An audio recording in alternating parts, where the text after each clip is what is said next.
रावती जे कचे वारे इलाइक़े में धाड़ेलनि जे ख़ात्मे लाइ जारी ऑपरेशन में ॿियनि जवाननि सां गॾु सिंध पुलिस जे रैपिड रेस्पॉन्स फोर्स जा कमांडोज़ बि मैदान में लथल आहिनि, जेके पाक फ़ौज पारां मिलियल कमांडोज़ वारी तरबियत बाबति सिंध पुलिस जे ॿियनि जवाननि खे बि घणो कुझु सेखारे रहिया आहिनि। सिंध जी रेगुलर पुलिस जा जवान उन वक़्तु दंग रहिजी विया जॾहिं RRF जे कमांडोज़ इरफान महदी ऐं लाला साकिब हिक कारीहर नांग पकड़ण खां पोइ उन खे कचो खाइण तोड़े पचाए खाइण जो अमली मुज़ाहिरो करे ॾेखारियो।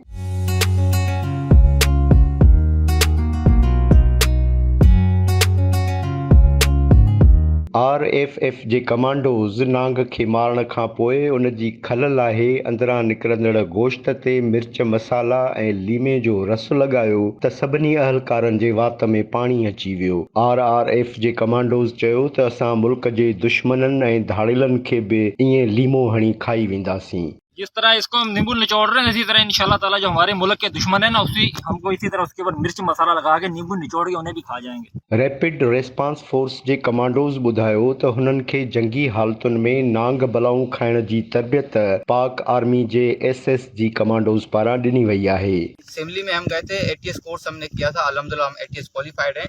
तो वहाँ पे इवेंट होता है सर्वाइवल, तो वहाँ पे हमें ये सिखाया गया था कि आप अगर जंगल में हो तो आप सांप बिच्छू कुछ भी खा सकते हो, मतलब प्रोटीन हासिल करने के लिए, अपना जिंदा रहने के लिए आप पत्ते वत्ते सांप आप खा सकते हो।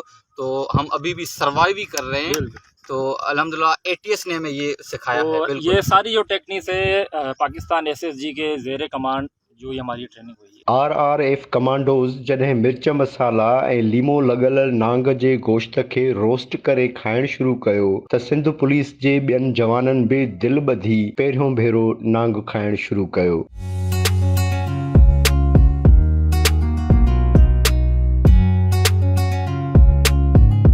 सिंध पुलिस जे कमांडोज़ पारां नांग खे कचो तोड़े पको खाइण वारियूं वीडियोज़ सोशल मीडिया ते वायरल थी चुकियूं आहिनि। इहे वीडियोज़ कचे जे उन्हनि रहज़न धाड़ेलनि जो हियांव फाड़ण लाइ काफ़ी आहिनि जेके इंसानियत जा समूरा लीका लताड़े मासूम माण्हुनि खे अगवा करण बैदि वहशियाणे तशद्दुद जो निशानो बणाइनि था। उमीद थी कजे त सिंध पुलिस जा कमांडोज़ कचे मां नांगनि जियां तमामु जल्द धाड़ेलनि जो बि अंत आणे ॾेखारींदा।